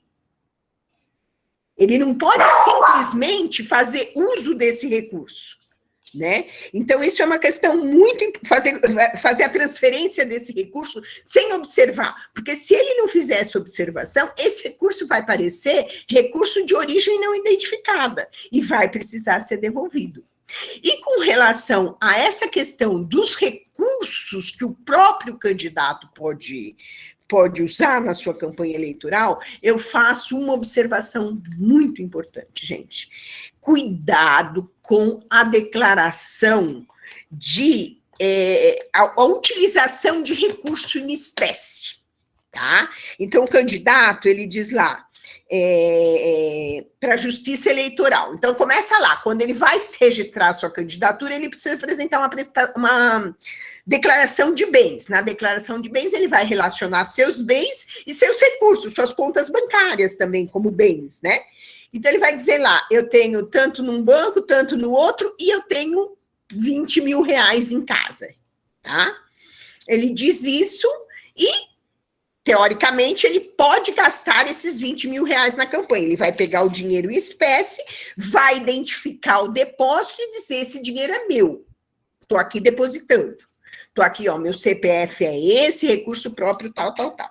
O que aconteceu na eleição já de 2018 aqui em São Paulo? Isso foi um caso muito importante. O candidato declarou que tinha R$1 milhão em espécie, tá? Ele disse isso na declaração de bens dele, ele tinha isso declarado no seu imposto de renda. que o Ministério Público fez? Bom, R$1 milhão em espécie, eu quero ver o dinheiro. Acontece que não existia R$1 milhão em espécie. Isso era uma forma de lavar o dinheiro, de utilizar de forma, transformar caixa 2 em recurso lícito. Então, eu recebia lá de um caixa 2 qualquer e botava dentro do meu R$1 milhão, eu posso usar isso aqui. E o Ministério Público, eu não sei se nos outros estados isso aconteceu, mas aqui em São Paulo, todos os recursos a partir de um determinado valor era investigado e ele pedia a verificação da espécie, do dinheiro. Tá? Então, não são coisas simples. A gente precisa, essa engrenagem de doação, de recebimento de recursos, de gastos, ela tem que ser muito bem feitinha, muito bem colocada. Porque, senão, nesse caso, é possível não, acontece, né? O Ministério Público, ou partido político, ou candidato, pode propor ação de investigação judicial eleitoral. Porque eu tenho nitidamente um recurso de fonte, no mínimo duvidosa. Porque esse recurso, embora constasse da declaração de rendimentos dessa pessoa no ano anterior à eleição, embora constasse na declaração de bens dessa pessoa, no registro de candidatura, eu digo, eu tenho R$1 milhão em espécie, o Ministério Público falou, ok, me mostra. Né? Não é todo mundo que tem uma sala com malas de dinheiro, como a gente já viu acontecer. E aí o candidato, e às vezes, gente, isso é com um pouquinho valor, eu estou falando de R$1 milhão, mas pode ser R$100 mil. E de um dia para o outro, o Ministério Público diz, ok, então amanhã, aonde eu vou ver esses R$300 mil que você declarou que tem em espécie aqui? E ele não tem. Porque ele ia aproveitar esse recurso. Então, aquele jeitinho que foi falado anteriormente, que a gente procura dar uma amostra, né, de legalidade àquilo que nem sempre é legal, nem sempre é lícito, pode cair num problema muito sério. Então, a gente tem que observar com muita atenção. A legislação eleitoral tem que ser seguida à risca. Né? Se eu não posso receber recurso de determinadas fontes, eu não vou receber recursos. E se esse recurso chegar na minha conta, eu não vou usar. E isso é muito difícil, gente. Você está devendo R$500 mil, aparece R$100 mil na sua conta sem origem, você fala, pô, esse advogado tá louco, esse contador pirou. Como é que eu não vou pagar? Eu já pago a primeira parcela dessa dívida e resolvo o meu problema. E a gráfica me entrega material. Não pode usar. Não pode usar e eu tenho que ter a paciência, eu tenho que ter a tranquilidade de resolver essa questão. Por quê? Porque a questão lá atrás é muito mais grave. É muito mais grave. Quer dizer, eu vou ter que... ou além de não poder usar esse recurso... se eu usei esse recurso, além de ter as minhas contas rejeitadas, eu ainda vou ter que devolver, desaprovadas, né? Eu vou ter que devolver esse recurso, porque ele é um recurso sem origem. Então, é muito grave. É uma penalidade em si, né? E aqui, essa primeira parte, eu passaria para a Liz continuar a falar um pouquinho, depois eu volto e a gente dá uma fechada. Não sei se a pontuação das questões estão sendo pertinentes, eu espero que sim, mas se tiver alguma coisa que não está nos conformes, aí a gente dá uma adaptada. Vamos lá, Liz? Vamos, obrigada, Fátima. Tem uma coisa que a gente precisa sempre se atentar nas campanhas, é que o jurídico e a contabilidade têm que estar alinhados nas campanhas eleitorais, atentos, porque tem coisa que sempre a gente, o pessoal ali na ponta dos partidos acabam tratando só com um ou com outro, e acaba saindo do controle, saindo que um faz de uma maneira, né, e não sabe o que fez. Então, é sempre bom a gente se atentar, para quem está dirigindo, coordenando as campanhas, que tanto a contabilidade quanto o jurídico estejam alinhados, estejam sempre informados do que está sendo feito, estejam sempre sabendo para onde e o que está se fazendo. porque as atualizações sempre chegam. A gente quer uma prestação de conta bonitinha, certinha, dentro dos conformes, porém, imprevistos acontecem. E quando eles acontecerem, não pode ser surpresa. Tem que estar preparado para o que aconteceu ali, para conseguir resolver.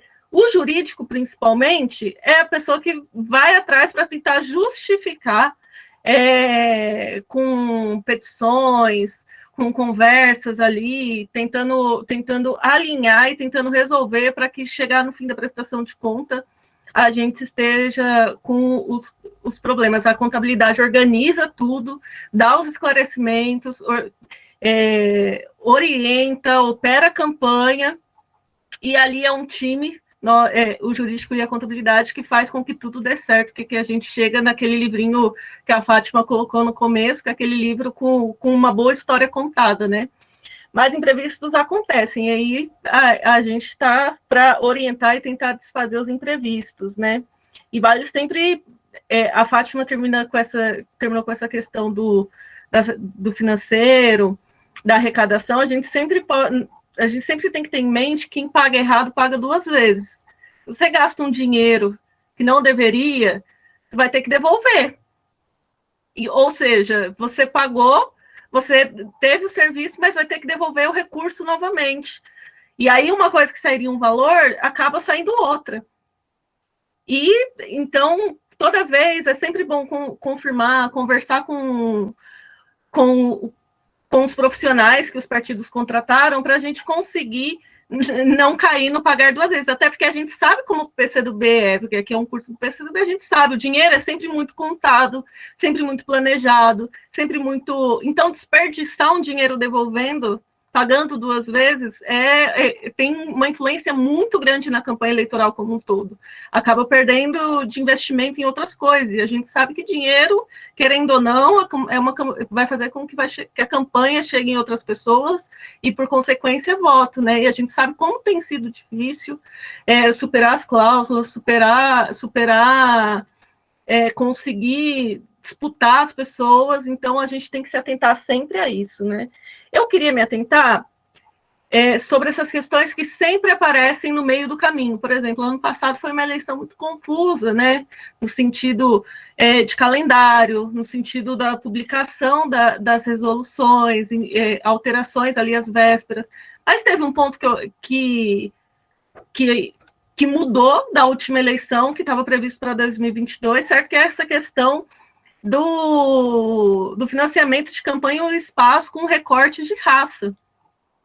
Que quando foi publicada a determinação para que fosse a partir das eleições municipais, a maioria das pessoas estavam ali com seus programas de TV pronto, com o seu material de campanha pronto, e aí, com esses materiais prontos, gastos prontos, o planejamento estipulado, somente com recorte de gênero, certo?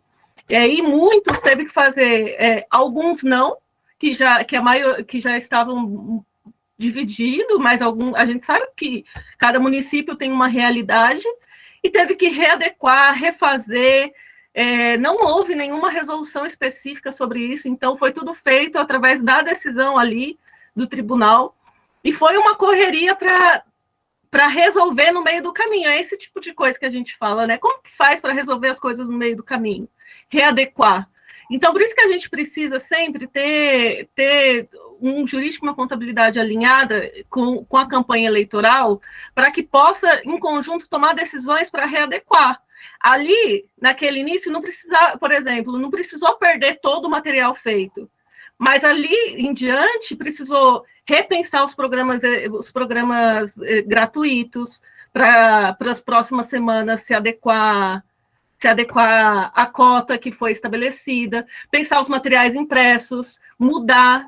Então, a partir do momento que tem um corpo ali para orientar bem o partido, e um partido alinhado com esses profissionais, a gente consegue, no meio do caminho, ajustar a nossa história ali da contabilidade, das prestações de conta, certo? Então, é uma coisa que a gente tem que se atentar já, a partir de agora, ter um planejamento, da mesma forma que os partidos fazem com a questão de gênero, a gente já tem que se atentar em pensar as campanhas eleitorais com um financiamento proporcional às questões de raça, porque não vai mudar, não vai voltar, já está bem estabelecido. Então, como que a gente tem que fazer? Primeiro que não é a mesma porcentagem, é proporcional à quantidade ali de negros, pretos que tem na campanha eleitoral. Então, a gente tem que estar atento a isso. Precisa estar no nosso radar, no nosso planejamento, certo? Então,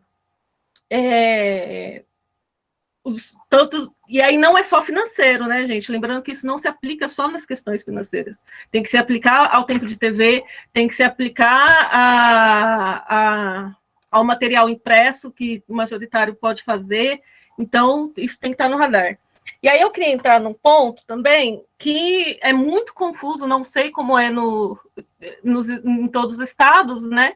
Mas eu queria entrar num ponto que eu acho importante, principalmente com o aumento da influência das redes sociais dentro das campanhas eleitorais, né?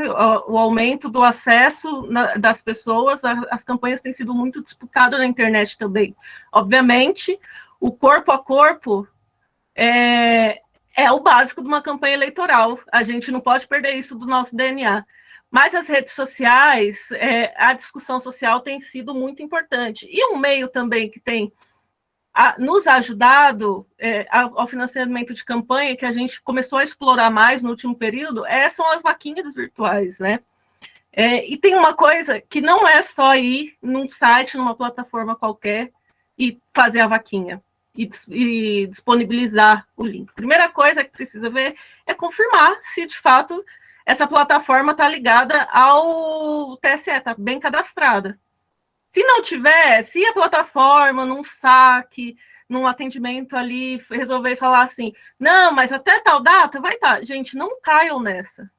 Não vai com a possibilidade de estar. Tem que estar, já quando começar. Porque senão você pode até arrecadar um recurso e não conseguir usar.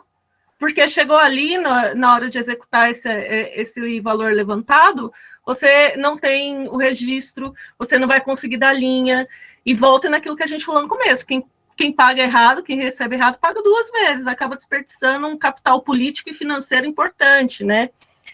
E também tem um ponto sobre isso, pode arrecadar antes? Pode, mas você só vai executar quando o seu CNPJ estiver ali em mãos. Não, a campanha eleitoral começa com o CNPJ. Nós não podemos nos permitir, assim, por assim dizer, levar multa, levar algum tipo de sanção, porque deu um start antes do tempo nas coisas, né? Então, parece meio, na experiência que a gente teve ano passado, por exemplo, assim, não, mas a campanha já começou. Eu falei assim, não, a sua campanha começa com o CNPJ em mãos, porque às vezes parece que é só a cabeça dos profissionais chatos que estão ali por trás falando, não faça isso, não faz aquilo, não entra, não faz tal coisa. Mas, infelizmente, são nos pequenos detalhes ali, nos pequenos deslizes que a gente pode acabar nos prejudicando, né?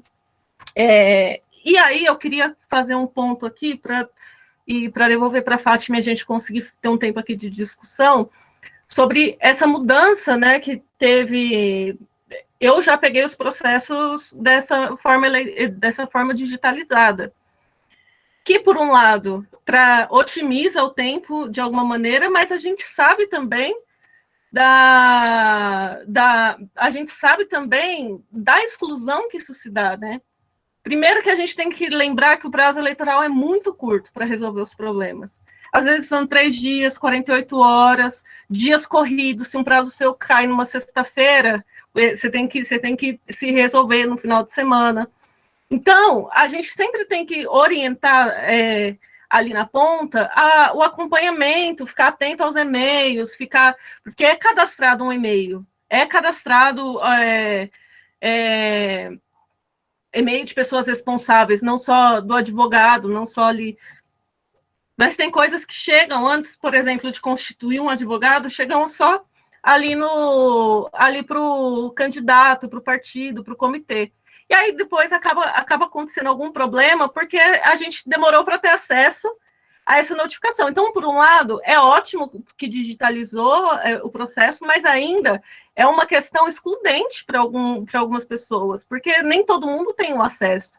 Então, é sempre bom a gente lembrar que quando a gente faz o cadastro, a gente colocar e-mails, contatos, coisas do tipo, que as pessoas tenham acesso, que seja uma pessoa, seja o coordenador da campanha, seja uma pessoa específica do partido, elejam uma pessoa ali para administrar essas notificações que chegam.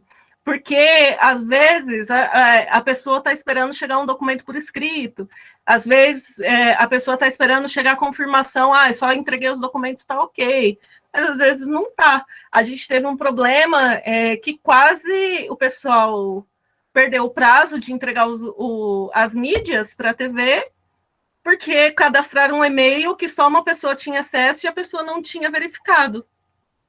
Então, assim, sempre coloquem alguém que consiga acompanhar e que qualquer dúvida, e nenhuma dúvida é boba, por assim dizer, né? Nenhuma dúvida é menor, nenhuma dúvida é pequena, porque às vezes chega nos 45, já é um prazo curto, chega ali no finalzinho, chega ali nas últimas horas para resolver, e às vezes é mais rápido de resolver se fosse lá no primeiro dia, né? Eu queria devolver para a Fátima, mas para a gente conseguir ter um tempo aqui de discussão, o pessoal que apresentou antes colocou bem esmiuçado, com bastante detalhe, os pontos importantes de arrecadação. E eu acho que se a gente daqui conseguir desenvolver um material, o pessoal estava acompanhando aqui o chat antes, né? Que a gente consiga ter um grupo, a Fátima colocou isso na antepenúltima aula, se eu não me engano, que a gente consiga debater, trocar experiência, entender como funciona, a gente vai cada vez mais otimizar o nosso papel, e a gente cada vez mais vai conseguir entregar prestações de contas mais redondinhas, e aí não ter problema porque é isso, ok, não vamos entregar agora, a gente tem problema posterior, com recebimento de fundo eleitoral, a gente tem problema de financiamento, a gente tem problema de não eleger quadros porque estão inelegíveis, então são coisinhas que podem virar uma bola de neve. E eu acho que é um pouco isso que eu queria dizer, vou devolver para a Fátima, para ela fechar, e para a gente abrir aqui, para a gente conseguir fazer uma discussão sobre as dúvidas, levantar dúvidas aqui. Ok, Liz, parabéns, foi bem claro, bem dinâmica a sua colocação. Então, seguindo um pouco aqui, e para a gente, estou vendo, a gente ainda tem um tempinho, mas eu acho que a gente podia aproveitar mais no debate esse tempo do que na fala, que acabam sendo questões muito repetitivas de aula para aula, né? Mas a gente teria que falar um pouquinho ainda sobre os gastos, né? Das campanhas, né? A questão da documentação necessária para a prestação de contas, que o pessoal que nos antecedeu já falou, né? Eu já tive a oportunidade de tocar nesse assunto numa aula anterior, ali com o Paulino, mas que eu gostaria de mais uma vez frisar aqui, gente. Documentação. O candidato ele vai receber recursos, vai fazer gastos, então ele vai ter lá os seus contratos. A gente sabe que o custo das campanhas para a contratação de equipes de advogados e de contadores, ele acaba sendo alto, né?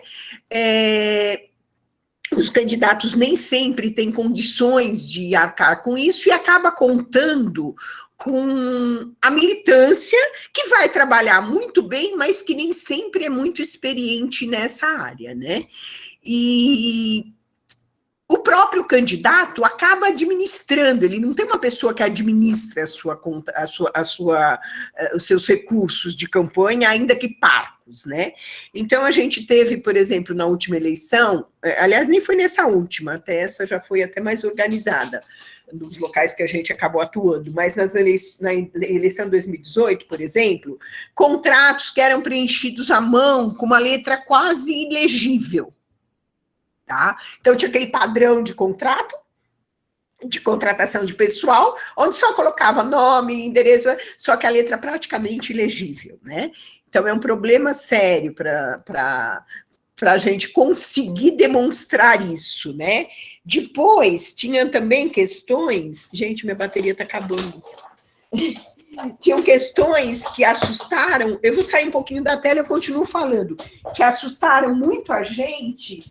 que eram as questões da entrega dos documentos. Como tudo é digitalizado, acaba sendo muito fácil o envio. Aí o cara vai lá, pega o celular, tira a fotografia do recibo de pagamento em cima de uma mesa com restos de comida, com a simplicidade da vida dele, né? E a gente tem que juntar esse documento no processo, né? E às vezes o documento está manchado, o documento está sujo, está amassado. Então, isso são pequenas questões que a gente precisa colocar na cabeça dos nossos candidatos. Ele mesmo vai administrar. Eu sempre digo que candidato que cuida muito de finanças não ganha voto. Candidato precisa pedir voto. Né? Mas minimamente ele vai ter que cuidar dessas coisas, né? Então ele vai ter que ter uma pastinha onde ele coloque, o seu contador vai ali olhar, enfim, ele vai precisar cuidar, ter mais cuidado mesmo com essa questão documental. Eu acho que isso é uma questão que a gente teve problema sério, a gente teve inclusive conta rejeitada porque não conseguiu demonstrar que o contrato estava ali e ele não era legível, eu não conseguia saber, eu não conseguia dizer para o juiz, para o desembargador, o que estava dito ali naquele contrato. Então, são questões que às vezes a gente acha que não é tão importante, mas nesse dia a dia da campanha é muito importante sim. Então, eu digo, com relação à documentação, vamos procurar ser claro, porque a gente pensa nas campanhas maiores, né, que as pessoas têm responsáveis por isso, mas nós temos os candidatos de 150 a 200 votos, que são muito importantes, que a soma desses votos vão fazer diferença, tá? E esses candidatos não vão ter essa assessoria toda, mas ele precisa ter esse cuidado, então ele precisa ser orientado a ter o cuidado, tá? Com relação a... Então, ele já foi dito anteriormente quais os documentos necessários, contrato, se o tipo de contratação exige nota fiscal, eu não posso juntar um recibo, eu preciso ter nota fiscal, se é recibo, eu preciso ter o cuidado de elaborar esse recibo de maneira clara, e ele está aliado àquele contrato de forma clara. Eu cito um outro exemplo que a gente teve nas eleições de 2018, que os candidatos contratavam, então eu estou contratando aqui uma pessoa para trabalhar 20 dias na minha campanha e ela vai ganhar R$600, R$1.000, sei lá, por 20 dias de trabalho, tá? Aí essa pessoa trabalhou 10 dias e abandonou o trabalho. E aí eu juntei esse contrato dizendo que ela ia ganhar R$1.000, mas eu só paguei 500 e eu não expliquei. Então aí é importante a nota explicativa. Ó, esse contrato aqui era de R$1.000 inicialmente, mas é um contrato que foi encerrado antes do seu prazo e por isso o pagamento foi feito de R$500, tá? Que são coisas que se conseguimos fazer antes, já nos facilita muito. E isso se faz através dessa tal nota explicativa, que é o quê? Dentro daquela história que é a campanha eleitoral, aquela história financeira que é a campanha eleitoral, um dos componentes, um dos capítulos. Então, no capítulo eu vou explicar por que a personagem tal fez assim, assim, assim. Ela fez assim porque a pessoa não trabalhou todos os dias, etc. Então, eu vou fazer a nota explicativa. Muitas vezes, senhores contadores, as notas explicativas precisam de um auxílio jurídico. Né? Eu preciso mostrar ali mais algumas questões que dizem respeito àquilo, até muitas vezes antecipando a questão, para não entrar já de uma forma que eu sei que serei questionado e não será fácil explicar. Então, eu já começo a explicar ali, eu já vou ampliando, eu já vou deixando mais claro, eu já vou deixando menos nebulosa a situação, tá? A gente também, com relação ao impulsionamento, a Liz bem falou da questão das redes sociais, e o impulsionamento é uma das coisas que trouxe muito problema na última eleição, principalmente, que é o quê? Eu faço a contratação, na realidade, eu compro crédito para impulsionar, tá? Aí eu não uso esse crédito, E aí eu vou prestar contas de um dinheiro, de um recurso que eu não tenho mais, que eu não tenho como devolver a ninguém. Então, eu comprei lá R$1.000 de crédito para impulsionamento e usei 800. Eu não usei A nota que vem é a nota do que eu utilizei. E eu fiquei com crédito. E esse crédito não é devolvido ao candidato para que ele possa devolver ao partido político ou usar em outro pagamento. Né? Então, eu tenho que ter muito cuidado no planejamento dessas questões de impulsionamento. Eu tenho que pensar muito bem, principalmente naquela fase final da campanha, quanto eu devo comprar de crédito, quanto eu devo comprar para impulsionar. Né? Lembrar que os limites com combustível, com locação de veículos e etc., eles devem ser observados e eles não podem ultrapassar a lógica. Nesse exercício de administração, de recursos, de campanha eleitoral, a lógica é uma coisa muito importante, tá? Eu não posso, num município, por exemplo, se eu estiver falando de uma eleição municipal, tá? Num município de diminuta área, né? Eu digo lá, eu usei 300 veículos na campanha eleitoral. Por quê? Porque não comporta nesse município o uso de tantos veículos. Né? Ou eu gastei, isso é um erro crasso e comum, eu gastei muito mais combustível do que veículo que eu disponibilizei na minha campanha. Mas, horas, alguma coisa está errada, ou eu estou fraudando na questão do posto de combustível que está me dando nota fiscal, ou eu estou fraudando na omissão de veículos na minha campanha. E isso tudo faz diferença, porque isso é que vai classificar o possível abuso de poder econômico, o possível abuso, o possível uso indevido, né, de recursos de campanha. O caixa 2, quer dizer, se eu tenho mais gasolina do que veículo, alguma coisa está acontecendo de errado. Tem veículo que não está declarado. Por que não está declarado o veículo? Né? Então, isso eu preciso ter muito cuidado. A mesma coisa com relação à alimentação. A alimentação é uma das coisas que muito problema costuma dar. Por quê? Porque eu não tenho pessoal de campanha. Eu não contratei pessoal para trabalhar na minha campanha. Mas eu tenho um gasto imenso com alimentação para o pessoal de campanha. Não é coerente. A história tem que ter coerência. Ela vai ter começo, meio e fim e coerência também, tá? Então, é uma outra coisa importante. Com relação à contratação dos parentes, né? O pessoal que nos antecedeu falou bem, a gente precisa ter cuidado, né? Principalmente quando eu trato com recursos do fundo partidário, do fundo eleitoral, com os recursos públicos. Muitas vezes, isso vai acontecer. E a gente vai conseguir explicar. Agora, podendo evitar para não precisar dar essa explicação, é muito melhor. Porque vocês imaginem o seguinte, eu sou candidata, parente do dono da maior agência de publicidade do meu estado. Eu não vou poder usar a agência de publicidade dele porque ele é meu parente? Né? Então, eu tenho uma margem aí que eu posso trabalhar nisso. Agora, no pequenininho, eu tenho que evitar. É aquele exemplo que foi dado, quer dizer, o marido dela, da mulher que recebeu o recurso da cota feminina do fundo eleitoral, ele vai ser contratado por ela?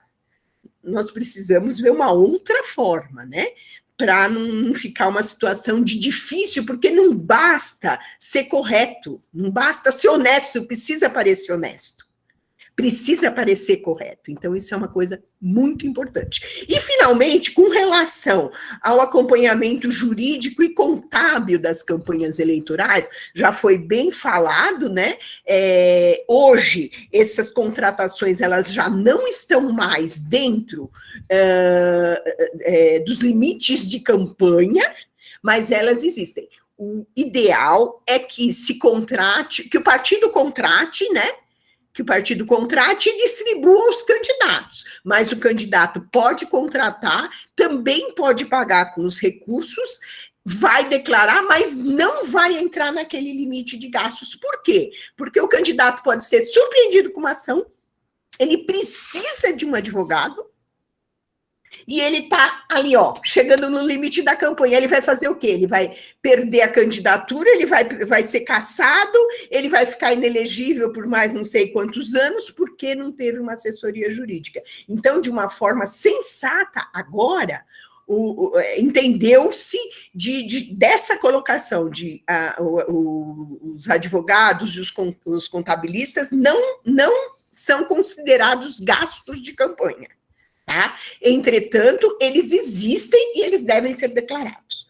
Então, com isso, eu acho que eu tento encerrar aí, eu espero que não tenha ficado uma coisa muito enrolada, a gente não contou aí com os slides e coisa e tal, mas eu acho que o debate também vai nos ajudar a esclarecer alguma coisa. Eu agradeço muito a atenção de todos, a oportunidade. Não sei se a Alice quer fechar alguma coisa, acho que a gente ainda tem uns minutinhos, né, Beco? Eu acho que está ótimo para a gente ter um tempo aqui de debate, né? Importante aproveitar. Não, está ótimo. Está excelente a explanação, Fátima. Fátima e Elis estão de parabéns. Muita coisa pertinente, fruto da experiência de vocês também, de participação em campanha, os alertas dados. Acho que está excelente a exposição.